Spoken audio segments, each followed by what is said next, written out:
A blessed day to everyone. I am Alyssa Sendon and welcome again to day 194 of 365 Daily Devotion with Bible Character Edition. And today is June 12, 2026 and yung title ng devotion natin na ito ngayon ay Seeing Beyond the Visible.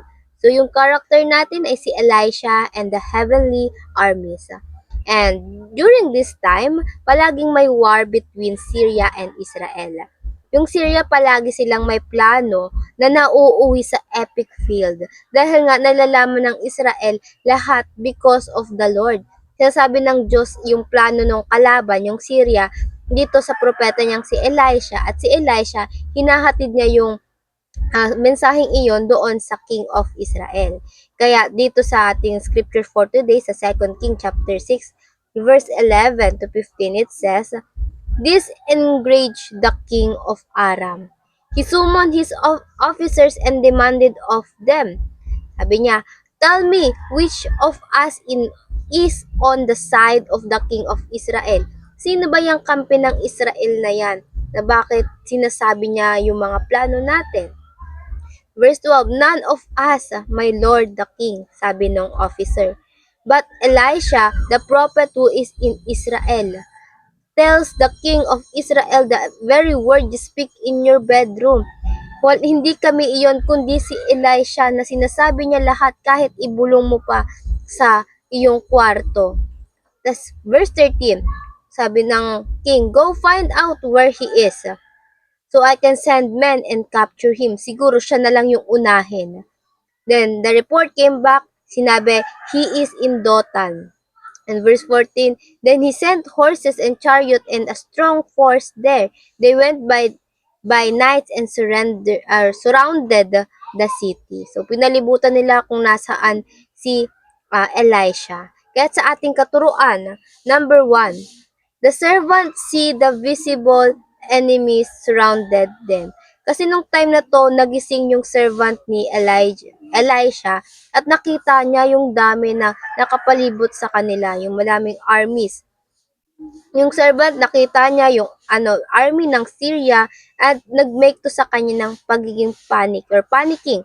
But Elisha see beyond visible, which are the heavenly armies before them. So yung ating buhay, ganito siya, parang ganito din tayo katulad ng servant.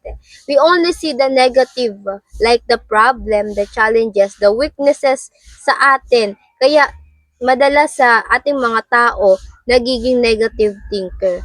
But this time kasi nung nakita ni Elisha, hindi lang kalaban, kundi yung army ng Lord. And but today devotion, I encourage everybody to be like Elisha. Elisha see the invisible armies of God surrounding the enemy. Yes, may kalaban, pero meron ding Diyos. Merong ginagamit ang Lord na sinusurround niya yung enemy, yung problema natin. Yung kumbaga sa presensya pa lang ng Diyos, may weapon na tayo. 2 King chapter 6 verse 15 yung kasunod na verse. When the servant of God got up and went out early the next morning, an army with horses and chariot had surrounded the city. Sinabi niya, "Oh no, my lord, what shall we do?" Pero sabi ni Elisha, "Don't be afraid." The prophet answered, "So those who are with us, tayo at yung mga kasama natin, are more than those who are with them."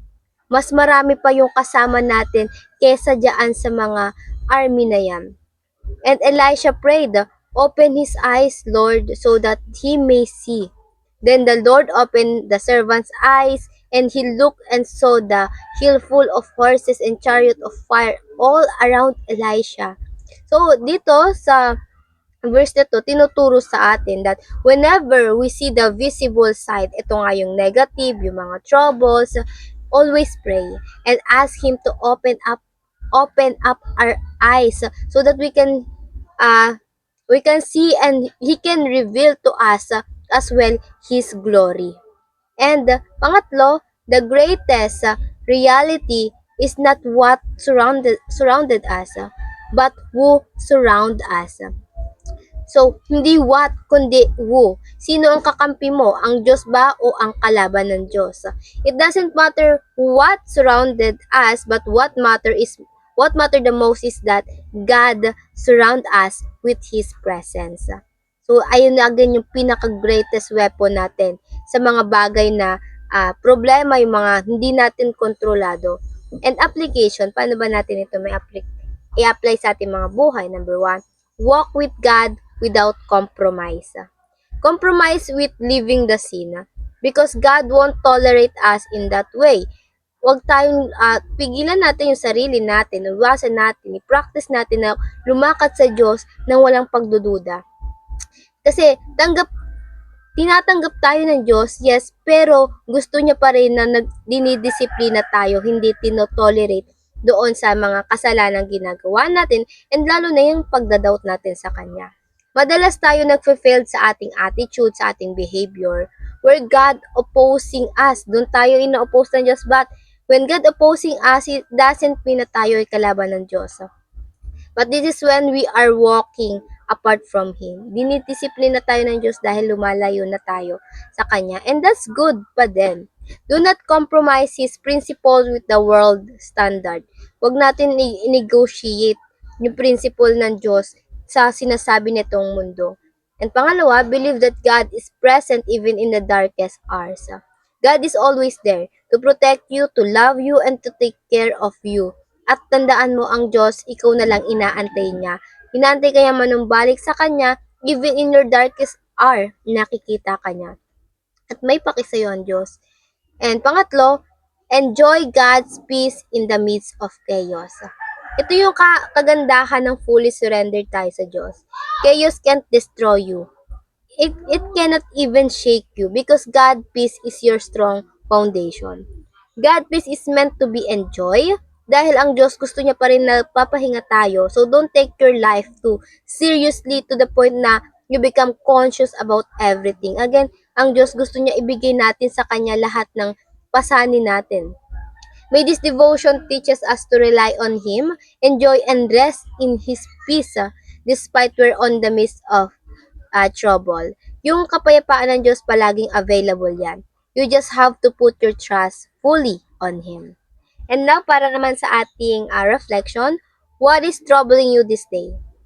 How does God's presence give you confidence to face tomorrow? And ayun lang po for today's devotion. Before finally end, let's have a short closing prayer.